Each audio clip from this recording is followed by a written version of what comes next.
Olá, que a paz de Jesus esteja conosco. Hoje nós iremos falar do livro Verdade, Caminho e Vida, de Francisco Cândido Xavier, pelo Espírito de Emmanuel, no capítulo 126. E o tema é ídolos. Então vamos ver o que Emmanuel nos traz para a gente fazer a reflexão nesse capítulo sobre esse tema. Então eu vou ler o que diz esse capítulo. Que vós abstenhais das coisas sacrificadas aos ídolos.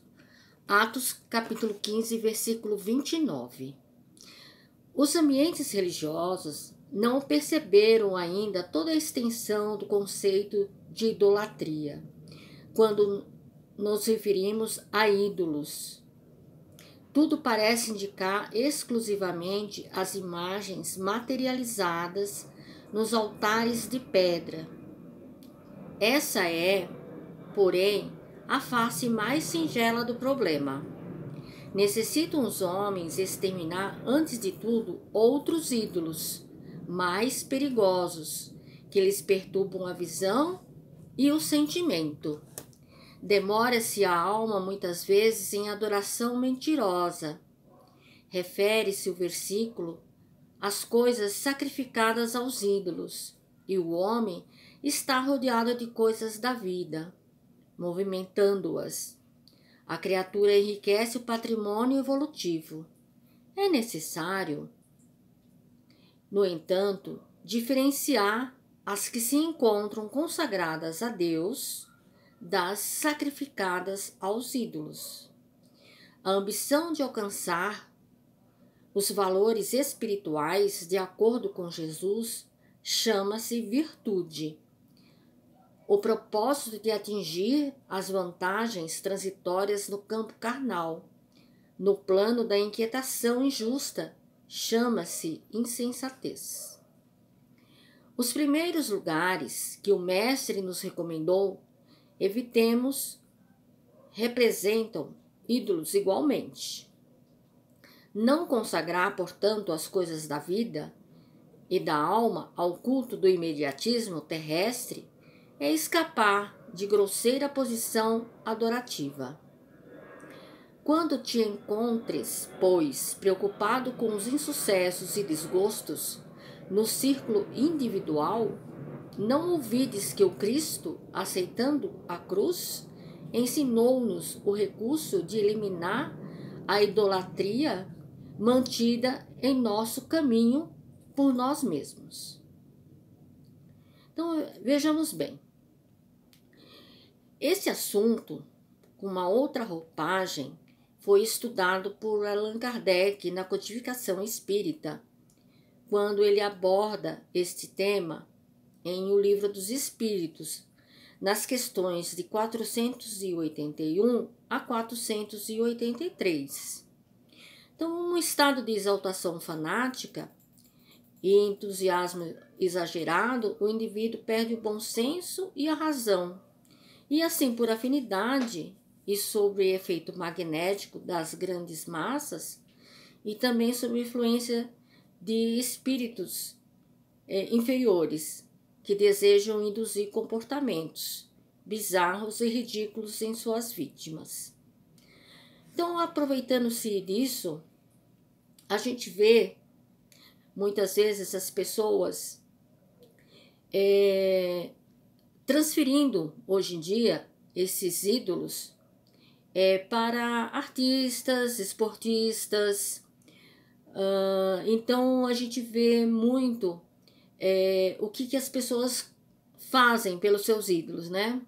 Muitos, quando vão adquirir o ingresso para assistir a partida do jogo, ou mesmo assistir o show do seu ídolo, eles passam dias, horas, tomando chuva, passando frio, passando fome, para poder adquirir esse ingresso. Aí vejamos, é nisso aí que Emmanuel fala, né?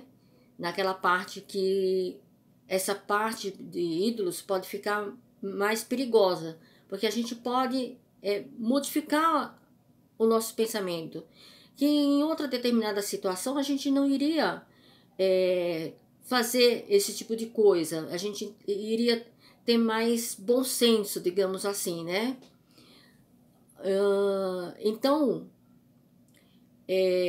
não é que seja proibido você ter ídolos, não, você pode ter, mas podemos apenas dar o valor do seu talento,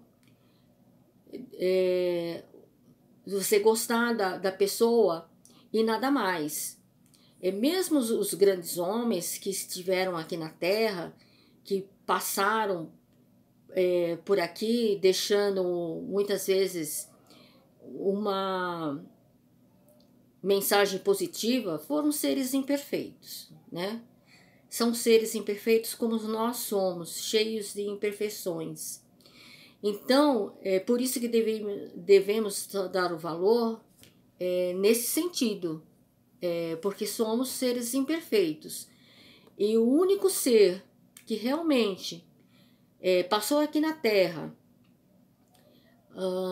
que trouxe uma mensagem, viveu um ensinamento e que era um ser perfeito que nós podemos seguir como modelo e guia da humanidade, esse ser é Jesus.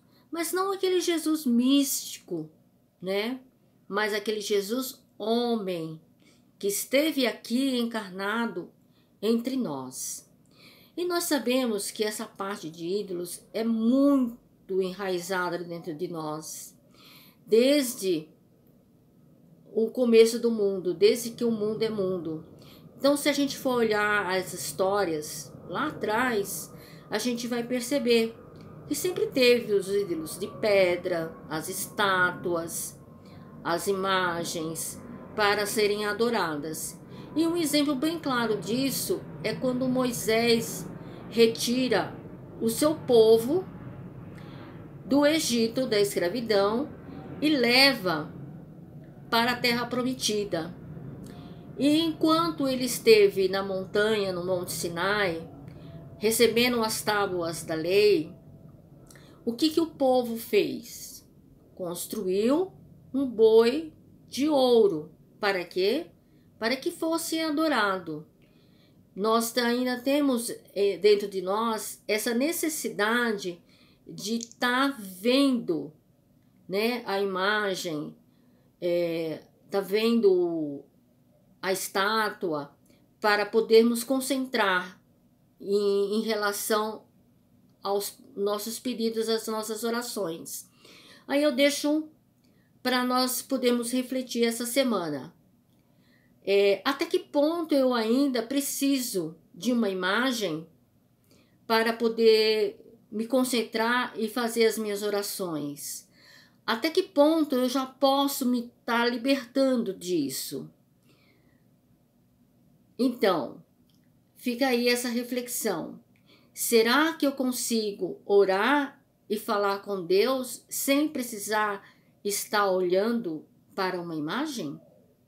Então, uma boa semana a todos e que Jesus fique conosco durante essa semana. Muito obrigada.